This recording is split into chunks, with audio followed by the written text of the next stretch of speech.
নমস্কাৰ বন্ধু বান্ধৱীসকল, মোৰ শুভাকাংক্ষীসকল। মই আজি বাংলাদেশৰ সাম্প্ৰতিক পৰিস্থিতি আৰু ইজৰাইলৰ এখন আইন সম্পৰ্কে অলপমান আপোনালোকৰ লগত আলোচনা কৰিব বিচাৰিছোঁ। বাংলাদেশৰ সাম্প্ৰতিক পৰিস্থিতি আৰু ইয়াৰ আগতে কিছুদিন আগতেও একেই পৰিস্থিতি বাংলাদেশত সৃষ্টি হৈছিল। সেই সময়ত মই কলিকতাত আছিলোঁ আৰু তাতে মোৰ লগত এগৰাকী বাংলাদেশৰ আমাৰ হিন্দু মহিলাৰ সৈতে পৰিচয় হৈছিল। মহিলাগৰাকীক মই সুধিছিলোঁ যে বাংলাদেশৰ পৰিস্থিতিটো বহুত বেয়া, আমিতো অসমত এইবিলাক শুনি আছোঁ, বিভিন্ন বাতৰি ওলাই আহিছে, হিন্দুৰ ঘৰ জ্বলাই দিয়া, বলপূৰ্বক সম্পত্তি কাঢ়ি লোৱা, মাৰপিট কৰা, ধৰ্ষণ কৰা, এইবিলাক বিভিন্ন বাতৰি আমি শুনি আহিছোঁ যে আপোনালোকে কিদৰে তাত আছে, আপোনালোকে তাত সুস্থভাৱে শান্তিত জীয়াই আছেনে? উত্তৰত তাই কৈছিলে যে আমাৰ তাত এনেকুৱা বেয়া পৰিৱেশটো নাই, আমি য'ত আছোঁ তাত আমি ঠিকেই আছোঁ, আমি শান্তিতেই আছোঁ আৰু আমাৰ তাত কোনো গণ্ডগোল নাই। প্ৰত্যুত্তৰত মই সুধিছিলোঁ যে তেতিয়াহ'লে ঘটনাবিলাক যে বাতৰিত ওলাই আছে, আমি নিউজত পাই আছোঁ, ক'ত হৈ আছে এইবিলাক? প্ৰত্যুত্তৰত তেখেতে আকৌ কৈছিলে যে ঠাই কিছুমান বিশেষে এনেকুৱা ঘটনাবিলাক হৈ আছে, য'ত আমাৰ মানুহৰ সংখ্যা একেবাৰেই কম, নগণ্য, তাতে এইবিলাক ঘটনা হৈ আছে। দেখা গ'ল যে য'ত আমাৰ মানুহখিনি কম তাতে ঘটনাবিলাক বেছি হৈছে, য'ত আমাৰ মানুহখিনি বেছিকৈ আছে তাত এইবিলাক ঘটনা হোৱা নাই বা এনেকুৱা অশান্তিময় পৰিস্থিতি এটা তাতে নাই। এতিয়া প্ৰশ্ন হ'ল আমাৰ মানুহখিনি তেতিয়াহ'লে ক'ত ক'ত আছে? মই জানিলোঁ যে আমাৰ মানুহখিনি 4খন ডিষ্ট্ৰিক্টত ভাগ হৈ আছে। ডিষ্ট্ৰিক্ট 4খন কি? গোপালগঞ্জ, ঠাকুৰবাৰী, মৌলভি বজাৰ আৰু খুলনা। এই 4খন ডিষ্ট্ৰিক্ট আৰু 8টা ডিভিশ্যনত আমাৰ মানুহখিনি আছে, য'ত এই মানুহখিনিৰ ওপৰত ইমান বেছি অত্যাচাৰ, আক্ৰমণ হোৱা নাই। এতিয়া আচল কথালৈ আহোঁ। এই যে আক্ৰমণবিলাক হৈ আছে ঠাই বিশেষে, এই যে আজি কিছুদিন আগতে মানুহক লিঞ্চিং কৰি মাৰি পেলালে, তাৰপিছত আৰু 2-3টা এনেকুৱা ঘটনা হ'ল। এতিয়া আজি য'ত কম আছে তাতে হৈছে, কালি হয়তো য'ত সংখ্যাগুৰু আমাৰ মানুহখিনি হৈ আছে 4খন ডিষ্ট্ৰিক্ট, লাহে লাহে তাতো এইবিলাক আৰম্ভ হ'ব।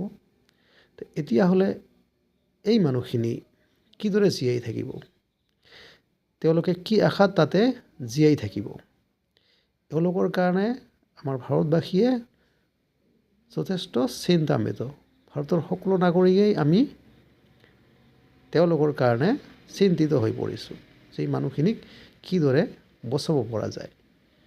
কাৰণ মুছলিম মানুহৰ কাৰণে পৃথিৱীত 57খন দেশ আছে, বহুত দেশ আছে তেওঁলোকে যিকোনো দেশতেই গ'লে শৰণ পাব আৰু তাতে তেওঁলোকে জীয়াই থাকিব পাৰিব, নাগৰিকত্বও পাব পাৰিব। কিন্তু আমাৰ মানুহখিনি ক'ত যাব?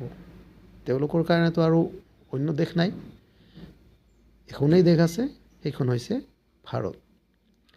এতিয়া আমি ভাৰতবাসীয়ে তেখেতসকলক কিদৰে আমাৰ ইয়াত স্থান দিম? মূল কথাটো হৈছে এইটো। এতিয়া আমি কি কৰিব লাগিব? আমাৰ ইয়াততো এনেকুৱা কোনো আইন নাই যাৰ জৰিয়তে আমি তেওঁলোকক আনিব পাৰিম, নাগৰিকত্ব দিব পাৰিম আৰু তেওঁলোক জীয়াই থকাৰ কাৰণে যিখিনি সুবিধা সেইখিনি আমি দিব পাৰিম। এতিয়া আমি চিন্তা কৰিব লাগিব কি যে পৃথিৱীত আৰুতো বহুতো দেশ আছে, তেওঁলোকে কি কৰিছে?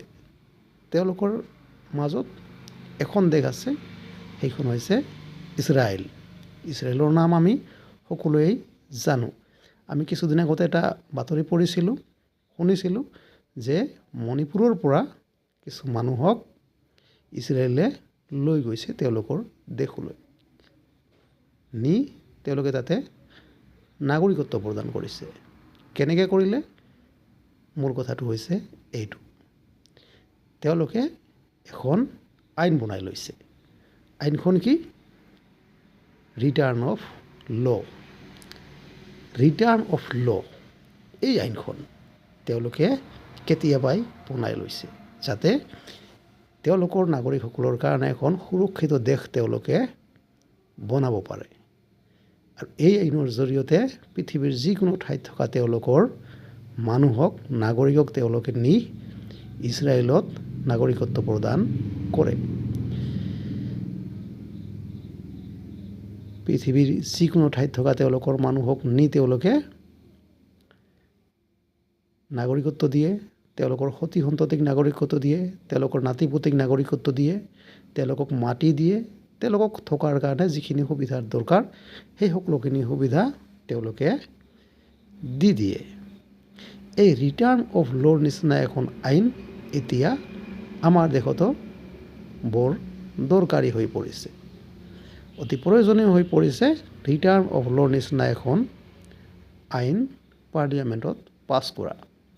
ইয়াৰ বাবে আমি সকলোৱে চৰকাৰক দাবী জনাব লাগে, অনুৰোধ জনাব লাগে, যাতে এনেকুৱা এখন আইন আমাৰ দেশতো প্ৰৱৰ্তন কৰা হয় আৰু আমি এই নিৰ্যাতনৰ বলি হোৱা আমাৰ মানুহখিনিক যাতে আমাৰ দেশত অহাৰ লগে লগে তেওঁলোকক নাগৰিকত্ব প্ৰদান কৰিব পাৰোঁ।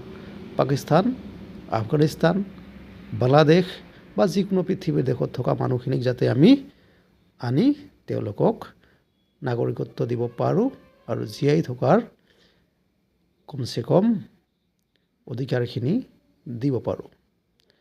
কথা এইখিনিয়েই, মই আৰু দীঘলীয়া নকৰোঁ। যদি আপোনালোকক কথাখিনি ভাল লাগে, মোৰ ভিডিঅ'টো লাইক কৰিব, শ্বেয়াৰ কৰিব আৰু আপোনালোকৰ মতামত কিন্তু জনাবলৈ নাপাহৰিব। ধন্যবাদ।